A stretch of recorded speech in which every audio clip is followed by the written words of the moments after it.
The sovereignty, from the ashes of New York to the loneliest, most barren corner of Damnation, nothing remains. Nothing.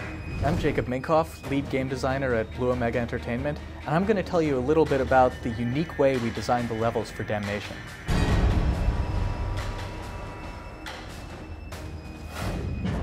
In Damnation, we have these levels that are absolutely massive, have huge vertical height, and are much more organic and multi-layered than levels you would typically see in a shooter. Traditionally, level design is often done on graph paper. You simply do top-down views of the player path through it.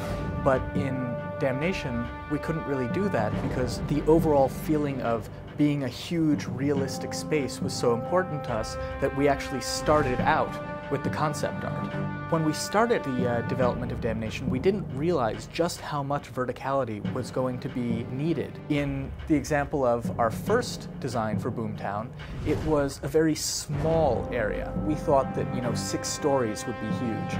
The next version was much more compact. Maybe there were buildings that were 10 stories in it now. And the final design for Boomtown is a massive canyon. And the steam generator itself is about 40 or 50 stories tall, and it now takes the player a good 30 minutes to climb from the base of the steam engine to the top. So once we finally got this vision from the concept artist that we said, yes, that is Boomtown, it was this pencil sketch, and we went ahead and we drew on top of it. So the level designers would look at that image and they would circle different locations and say, oh, it would be really cool if the player went from here to here to here.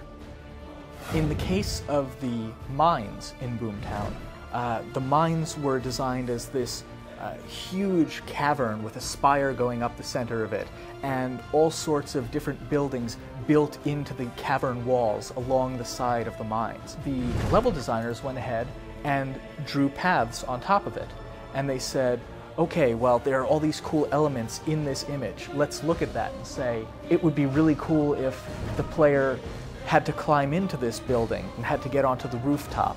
It would be really interesting if they had to cross over this canyon a few different times. And we'd put the gameplay into the image.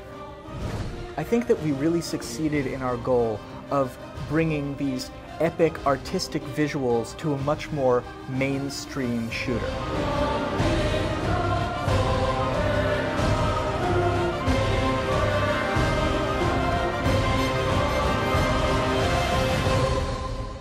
Be sure to check it out on Xbox 360, PlayStation 3, and PC.